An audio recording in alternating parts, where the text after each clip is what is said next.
Views of Faisal محمد کے واجب الاحترام subscriber اور ویورز کی خدمت میں سلام عرض ہے۔ پروسیجر اینڈ پریکٹس بل پر براہ راست کارروائی غالباً آپ نے آج دیکھی ہوگی۔ وہی 184(3) کا جو مسئلہ جس کے تحت یہ معاملات گڑبڑ ہوئے، وہ اس پہ آج یہ معاملہ شروع ہوا۔ براہ راست میں سمجھتا ہوں کہ اس کے اوپر ہمیں اب ان کے ریمارکس پر تو بات کرنے کی ضرورت نہیں ہے، کیونکہ اب تو ایک اوپن ٹرائل تھا، لوگوں نے دیکھا۔ لیکن بنیادی طور پر جو اس وقت جو باتیں کی جا رہی ہیں تجزیہ نگاروں کی طرف سے یا اور اخبارات میں یا اور لوگ، وہ بنیادی طور پر اس کو کسی اور سطح پر دیکھ رہے ہیں۔ کچھ لوگوں کا کہنا یہ ہے کہ قاضی فائز عیسیٰ آگے ہیں، 29ویں جو چیف ہیں، اور وہ یہ کہتے ہیں کہ تبدیلی شاید آئے گی، بہت بڑی کوئی تبدیلی سے لوگ متوقع اس کو کر رہے ہیں۔ اور یہ کہتے ہیں کہ جناب اس وقت جو ہے ایک بہت بڑا ایک مطلب کوئی انقلاب آ سکتا ہے، اور آئین کی اور قانون کی جو بات وہ کرتے رہے ہیں اب وہ ہوگی، اور جو کہ عمر عطا بندیال کے دور میں لوگ نہیں دیکھ پائے وغیرہ وغیرہ۔ لیکن کیا سوال یہاں یہ پیدا ہوتا ہے کہ کیا یہ قاضی فائز عیسیٰ کے آنے سے کیا کوئی قوم کی قسمت بدل جائے گی، یا حالات آپ کے درست ہو جائیں گے؟ یا اس وقت جو قوم کو پریشانیاں ہیں، بلا شبہ آئین اور قانون اور انصاف کی فراہمی ایک بنیادی سہولت ہے، لیکن اس وقت ہر چیز کا ایک کرائیٹیریا ہوتا ہے۔ اس وقت قوم جو ہے ایک انتہائی پریشانی کرب کے عالم میں، ایک مفلوق الحال جسے کہتے ہیں نا کہ ایک معاشرہ، اس میں وہ ایک اس کا شکار بنا ہوا ہے۔ مطلب لوگوں کے پاس ایک وقت کی روٹی جو ہے نا، اس وقت کھانا یعنی پیٹ بھرنا بھی اس وقت ان کے لیے بہت مشکل ہے۔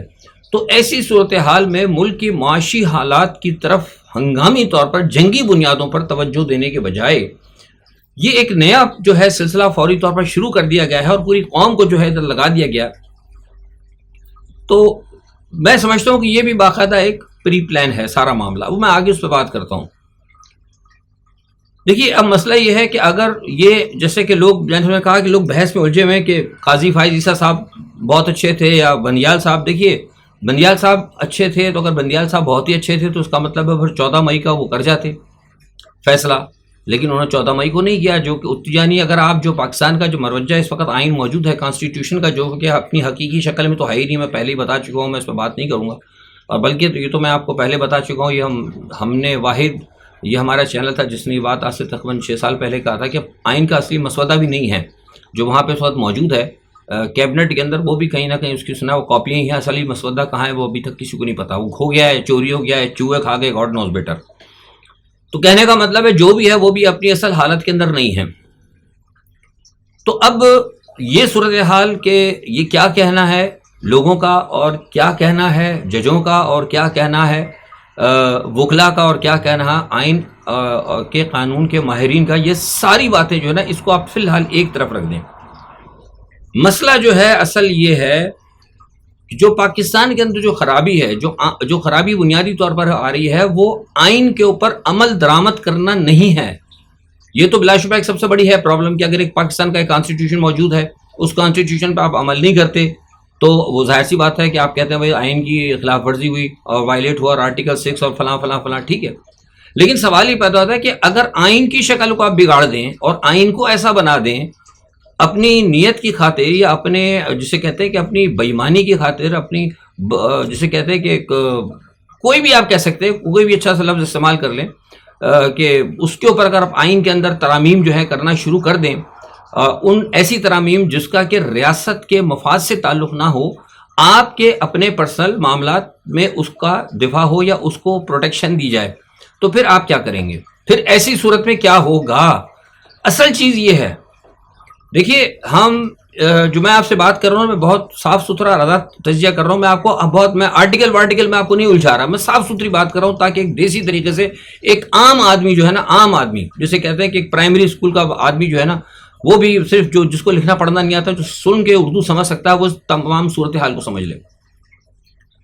مسئلہ یہ ہے کہ پاکستان کے جو سیاستدان ہیں، انہوں نے اپنے مفادات کو مد نظر رکھتے ہوئے اداروں کے کچھ لوگوں کو یا اداروں کو اداروں کے مفادات کو یا اپنے مفادات کو یا اپنے مفادات کے ساتھ اداروں کے مفادات کو جوڑ کر انہوں نے آئین کے اندر ترمیمیں کی.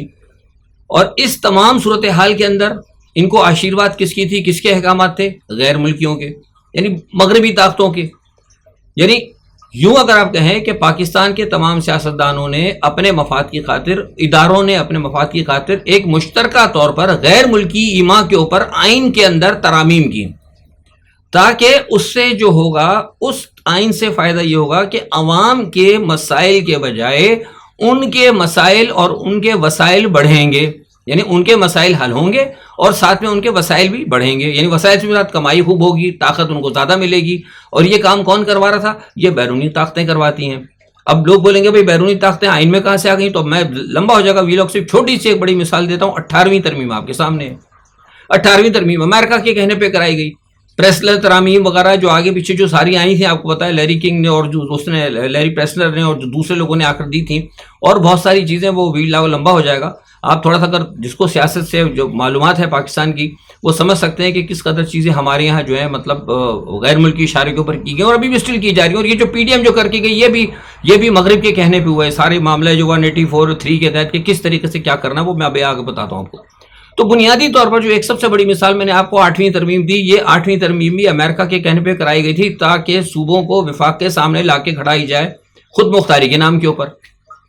ٹھیک ہے جناب. اس کے نقصانات آپ دیکھ رہے ہیں, آج تک کے 4 سے 5 صوبے بن نہیں پا رہے, پاکستان کا بیڑا غرق ہوتا جا رہا ہے, اور صوبے آہستہ آہستہ خود مختاری کے نام کے اوپر جو ہے آہستہ آہستہ بغاوت کی طرف جا رہے ہیں, آزادی کی طرف جا رہے ہیں.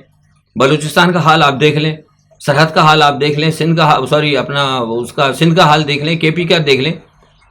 تو سوال یہ پیدا ہوتا ہے کہ جب آپ آئین ایسا بنائیں گے کہ جس کے اندر صرف چند لوگوں کی, چند بند عنوان سیاستدانوں کی, چند ادارے کے ایسے لوگ یا ایسے اداروں کی جو کہ پاکستان کے وسائل پر قبضہ کرنا چاہتے ہیں, ان کی اگر بالادستی کے اوپر اگر آئین ہوگا تو اس آئین کے اوپر خواہ بندیال صاحب عمل کرائیں نہ کرائیں, خواہ قاضی فاضی عیسیٰ کرائیں نہ کرائیں, قوم کو اس سے کوئی فائدہ ہونے والا نہیں ہے. یہ اصل بات میں نے آپ کو بتا دی ہے, میں نے کھل کر آپ کو واضح صاف سیدھی بات بتا دی ہے. اب مجھے بتائیے کہ آرٹیکل 191 جو ہے پارلیمنٹ کا, وہ یہ کہتے ہیں کہ عدلیہ کے معاملات کے اندر جو ہے پارلیمنٹ کو پورا اختیار ہوگا. 191 آرٹیکل جو ہے, بھئی کیوں ساری دنیا کے اندر کہیں نہیں ہوتا کہ عدلیہ کے جو معاملات ہوتے ہیں بنیادی طور پر اندرونی معاملات جو ہے وہ عدلیہ کو خود اختیار ہونا چاہیے. میں اس کی ایک چھوٹی سی دیسی آپ کو ایک مثال سمجھا دیتا ہوں. مثال کے طور پر ایک بہت بڑی ایک فرم ہے یا کوئی بڑی کوئی گروپ ہے, اس کا میں اگر مثال طور پہ چیئرمین ہو جاتا ہوں, میں 75% شیئر اگر میں لے لیتا ہوں مثال کے طور پر, تو ٹھیک ہے, اوبیسلی میں اس کمپنی کا یا اس فیکٹری کا یا جو کچھ بھی ہے اس کا میں مالک ہو گیا. تو اب ہوگا یہ کہ میں اپنی ایڈمنسٹریشن وغیرہ میں اپنی ٹھیک ہے اپنی مرضی اتنا تو کر سکتا ہوں کہ بھائی ٹھیک ہے چونکہ میری انویسٹمنٹ ہے, میں دیکھوں گا بھائی فلاں جنرل مینیجر صحیح ہے, فلاں ایم ڈی صحیح ہے, فلاں ٹھیک ہے, وہ تو بہتر. لیکن یہ تو میں نہیں کروں گا نا کہ جو اب نیچے جو فیکٹری کے اندر وہ مزدوروں کو کھانا کون سا دیا جائے گا, کس وقت دیا جائے گا, کس دن ان کا روسٹر کیا ہوگا, چھٹی کتنے بجے ہوگی, کس دن ہاف ڈے ہوگا, کس دن فل ڈے ہوگا, کس کو اوور ٹائم دینا ہے, یہ کام تو میں نہیں کروں گا. یہ کام تو سارا ان کا ہوگا جن کو کہ ہم نے ایک مینجمنٹ بنائی ہے, ان کو کم از کم کہیں نہ کہیں تم نے خود مختاری کرنا دینی پڑے گی نا. اب وہ چیز بھی میں لے کے بیٹھ جاؤں کہ نہیں جی 191 کے تحت, چونکہ فیصل صاحب نے کیا آرڈر کر دیا, سارے اختیارات ان کے پاس ہیں, فیصل صاحب ہی بتائیں گے کہ آپ نے کھانا کس وقت دینا ہے, کس مزدور کو دینا ہے, کس کو آپ نے گریجوٹی دینی, کس کو نہیں دینی. ویری نانسنس قسم کا جو ہے مطلب یہ ایک آرگومنٹ ہے 191 آرٹیکل پارلیمنٹ کا. میں اس کو نہیں بنیادی طور پر غلط سمجھتا ہوں, یہ میری اپنی سوچ ہے, مائٹ بھی کو مانے یا نہ مانے. یہ 191 کا جو پارلیمنٹ کو جو اختیار جو دیا گیا نا, یہ بنیادی طور پر عدلیہ کے اندر مداخلت کرنے کی ان بدعنوان سیاستدانوں کو جو کہ قانون کو اور عدلیہ کو اپنے مفاد کے لیے بلیک میل کرنا چاہیں, یہ آرٹیکل اس کے مترادف ہے.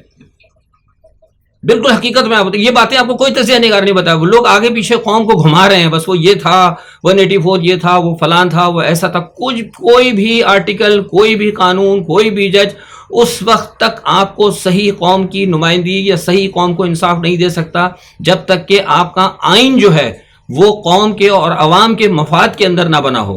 یہاں جتنی آئین کے اندر اس وقت 1973 کے آئین کے اندر جتنی امینڈمنٹس ہوئی ہیں وہ تمام امینڈمنٹس جو ہے وہ پیپلز پارٹی, مسلم لیگ نواز اور اس کے بعد جتنے بھی مطلب جو آئے ہیں سیاستدان, انہوں نے مغرب کے کہنے کے اوپر مغرب کے جو ایجنڈا ہے اس کو یہاں فیسیلیٹیٹ کرنے کے لیے انہوں نے تمام آئین کے اندر ترامیم کی. اور سارے کا سارا معاملہ یہ ہے کہ 70 سال کے بعد اور اتنے عرصے سے یعنی 73 سے لے کے آئین آج تک بننے کے بعد نہ پاکستان آئین پہ چل پایا ہے اور نہ پاکستان صحیح ڈگر پہ چل پایا. یہ میں نے آپ کو حقیقتاً بات بتا دی.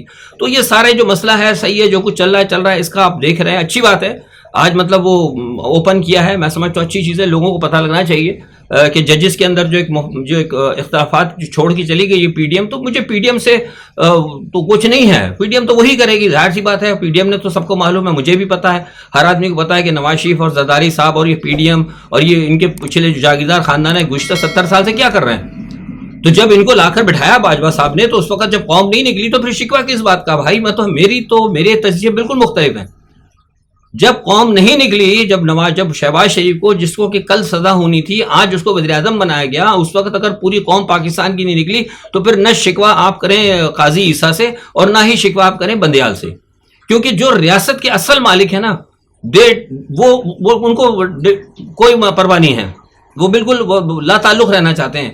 وہ بالکل چاہتے ہیں کہ بس ہم دیکھتے رہیں کہ پارلیمنٹ میں کیا ہو رہا ہے, ٹی وی پہ کیا بریکنگ نیوز چل رہی ہے اور کون سا کیا تجزیہ آ رہا ہے, بس وہ اس کے اوپر تو ٹھیک ہے جو کچھ ہو رہا ہے صحیح ہو رہا ہے. لیکن یہ جو کچھ ہو رہا ہے اس سے جو بھی کچھ ہے وہ ہو یہ رہا ہے کہ نواز شریف صاحب جو بدعنوان آپ کا سیٹ اپ تھا ان کو فیسیلیٹیٹ کیا جا رہا ہے.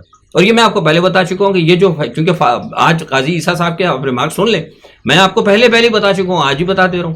اس میں ہونا یہ کہ 15 جج بیٹھے ہوئے, میجورٹی جو ہے وہ جو پی ڈی ایم جو فیصلہ کر کے گئی ہے, جو قاضی فائز عیسیٰ کا فیصلہ تھا یہ اسی کو برقرار رکھیں گے. یہ میں نے پہلے آج سے جس دن یہ قاضی فائز عیسیٰ نے اٹھایا تھا اور جس دن کہا تھا کہ یہ لگا, میں نے اسی دن ٹویٹر کے اوپر کہہ دیا تھا اور ایک جگہ اخبار میں بھی میں نے کہہ دیا. تو وہ میں اب یہ کیا ہونا ہے میں نے آپ کو وقت سے پہلے بتا دیا. صرف اور صرف قوم کو الجھایا جا رہا ہے یہ سارے معاملات سے آپ کو ہٹانے کے لیے. پیٹرول, روٹی, آٹا, چینی, ڈالر, اس کا اس پارلیمنٹ کی بحث سے کوئی تعلق نہیں ہے. 184(3) کتنے جج ہونے چاہیے, سوموٹو کتنے جج لیں گے, سوموٹو کتنے نہیں لیں گے, اس سے میرا پیٹ نہیں بھرنے والا. مجھے تو پہلے یہ بتائیں کہ مجھے کل جو ہے نا میں اسکول کی فیس کہاں سے دوں گا, میرا بجلی کا بل کہاں سے پے ہوگا, میں اس چیز کو جاننا چاہتا ہوں. میرے لیے بنیادی طور پہ انصاف کہاں ہے بنیادی طور پر. آج آپ وہ دیکھیں لاہور ہائی کورٹ نے ایس پی کو حکم دیا کہ آئی جی کو پکڑ کے لے کے آیا, اس کو گرفتار کریں.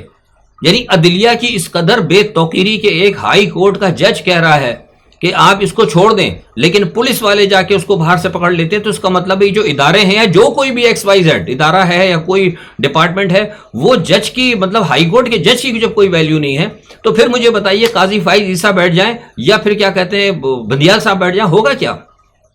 آپ ادھر بھی تو دیکھیں نا, اس کو چھوڑ دیں آپ اوپن پروسیجر اور 15 کی جگہ 18 بیٹھ جائیں, لیکن دوسری طرف کیا ہو رہا ہے؟ مسئلہ تو یہ ہے کہ عام آدمی اب وہ وہاں پر پرویز الہی ہے, اتنی بڑی پاور کا شخص ہے, جب اس کی اتنی ایک اپروچ ہے جو ایک سابق وزیر اعلیٰ رہا ہے, بڑی پارٹی کا بھی صدر بھی ہے وہ غالباً PTI کا, تو اس کے ساتھ جب اتنا ظلم ہو رہا ہے تو میں ایک عام آدمی, ایک میڈیوکر پرسن, اور آپ جو لوگ میرے دو دوست میرے معزز جو سنتے ہیں میرے تجزیے کو, ان میں سے اگر خدا نخواستہ اگر کوئی پھنس جائے تو ان کی کیا سنوائی ہوگی؟ ہمیں تو اس سے مطلب ہے کہ ہمیں کب انصاف ملے گا, ہمیں اس سے کوئی مطلب نہیں کہ آرٹیکل 184 کیا کہتا ہے اور یہ 3 کیا کہتا ہے اور 191 کیا کہتا ہے. ہمیں یہ ساری کی ساری جو ہے حالات جو ہے قوم کو انہوں نے بیوقوف بنایا ہے, قوم کو دوسری طرف لگا دیا ہے, قوم کے عدالتوں کے فیصلے میں انہوں نے کر دیا ہے سارے کا سارا. اور ادھر پشاور کے اندر جو ہے آپ کے امریکن قونصل جنرل جو ہے وہ گھوم رہے ہیں, سب جگہ جا رہے ہیں. امریکن ایمبیسڈر جو ہے وہ ادھر جا رہا ہے بلوچستان کے اندر, وہاں جا کے تقریر کر رہا ہے. تقریر آپ نے سن لی ہوگی, اسے 2 دفعہ کہا کہ ہم بلوچستان کے ساتھ یہ کریں گے, بلوچستان کے ساتھ تعلق. وہ واضح طور پر کہہ رہے ہیں کہ لگا ایسا محسوس رہا ہے کہ ان کا سارے معاملات بلوچستان کے ساتھ ہیں. ادھر دوسری طرف طالبان نے آج مجھے ویڈیو بھیجی ہے کسی نے, طالبان نے ویڈیو بھیجی ہے جناب کہ وہ 11 سے زیادہ پاکستانی علاقوں پر انہوں نے قبضہ کر لیا, چوکیوں کے اوپر. ویڈیو دی انہوں نے, اگر خالی بیان ہوتا نا تو ہم کہتے, انہوں نے ویڈیو بھیج دی اپنی ساری دنیا کے اندر, باہر چل رہی ہے. اب 2-3 جگہ میں نے فوراً اس کے اوپر دیکھی ہے, مجھے ایک ہے انہوں نے مجھے بھیجی, انہوں نے کہا کہ جناب یہ تو پاکستان کی تقریباً 8 کے 9 چیک پوسٹ کے اوپر انہوں نے ویڈیو کا پروف بھیجا کہ ہم اس پہ قبضہ کر گئے. تو ہم کدھر لگے ہوئے ہیں؟ ہم مطلب یہ ایک سوچنے والی بات ہے کہ کیا ہماری ساری توجہ صرف اس بنیاد پر ہم ساری کی ساری اپنی توجہ کر رہے ہیں کہ کسی نہ کسی طریقے سے ہم نے عمران کو جو ہے نا نشان عبرت بنانے کے لیے ہم نے پورے پاکستان کو داؤ پہ لگا دینا ہے. کچھ بھی ہو جائے، عدلیہ تباہ ہو جائے، سارا سب کچھ ہو جائے، کوئی ہمارا بلوچستان پہ قبضہ کر لے، کوئی طالبان آ کے افغانستان میں آ کے گھس کے KP کے لے جائیں، لیکن ہم نے صرف اور صرف عمران کو نشان عبرت بنانا ہے مغرب کے، اس کے اوپر اصل ساری کہانی یہ، اس کے علاوہ دوسری کوئی بات نہیں. تو یہ سارا صورتحال تھی. اور آج عمران خان صاحب کے حوالے سے پھر آپ کو کہہ دیا ہے کہ دوبارہ ان کی ضمانت کا جو ہے پھر آگے لے گیا، اس کے اوپر پھر انہوں نے ٹائم دے دیا ہے. وہ تو میں آپ کو پہلے بتا چکا ہوں، اس پہ تو میرا بات ہی کرنا بیکار ہے کہ عمران خان صاحب کو فی الحال کوئی بھی سہولت نہیں ملے گی اس وقت تک جب تک کہ وہ ڈیل جو بھی ان کے ساتھ جو بھی ڈیل یا ڈیل ہوتی ہے اس کے اوپر وہ بلا مشروط طور پر اگر وہ یس نہیں کرتے تو عمران خان صاحب کو کوئی بھی رعایت نہیں ملے گی، کیونکہ اس کے پیچھے مغرب ہے. اور اب آپ دیکھ رہے ہیں کہ مغرب کس طرح کھل کھل کر کھیل رہا ہے. اور پشاور کے اندر آپ کو بتایا وہ شانتی مور جو ہے وہ جا کے اس نے ملے عمران خان کے مخالف. ظاہر پرویز خٹک نے تو عمران خان کے خلاف FIR درج کرا دی کہ جو الزامات لگائیں، وہ جا کے ان سے مل رہا ہے. کونسلیٹ جنرل کو PTI کے منشور جو PTI کے مخالف جو باغی دھڑا ہے وہ اپنا منشور پیش کر رہا ہے. وہ ان کے منشور کو اور ان کی اس کو دیکھ رہی ہے. کبھی دنیا میں آپ نے سنا ہے کہ کوئی سفیر جا کے کسی سیاسی پارٹی کے دفتر میں جا کے اس کے منشور کو دیکھتا ہے یا اس کی وہ دیکھتا ہے کیا کہتے ہیں کتنی وہ مشہور اور کیا کر سکتی ہے؟ یہ سیدھی کھلی مداخلت ہے. لیکن ہم کہاں لگے، ہم بالکل ہم نے اوپن کر دیا کہ جناب ہم 18 جو ہے نا ججز بیٹھ کے لوگ دیکھیں گے. اچھی بات ہے، لیکن مسئلہ یہ ہے، میرا آج کا جو چھوٹے سے تجزیہ کا یہ تھا کہ ہمیں قوم کو چاہیے، قوم اس پر آواز اٹھائے کہ ہمیں بنیادی طور پر سب سے پہلے بنیادی سہولت اور بنیادی ایک عام آدمی کو انصاف کی بات کریں. آپ کے پروسیجر، آپ کے پریکٹس، آپ کی پارلیمنٹ، یہ سب بعد میں ہے. اگر ہم ہیں، ہمیں سہولت ملے گی تو ہمیں پارلیمنٹ بھی اچھی لگے گی، ہمیں عدلیہ بھی اچھی لگے گی، ہمیں پریکٹس اینڈ پروسیجر بل بھی ہمیں بہتر لگے گا. لیکن اگر ہمارے لیے کچھ نہیں ہے تو اس کا مطلب کسی کے لیے کچھ نہیں ہے. آج کے لیے اتنا ہی. اپنا بہت خیال رکھیے گا. اللہ حافظ.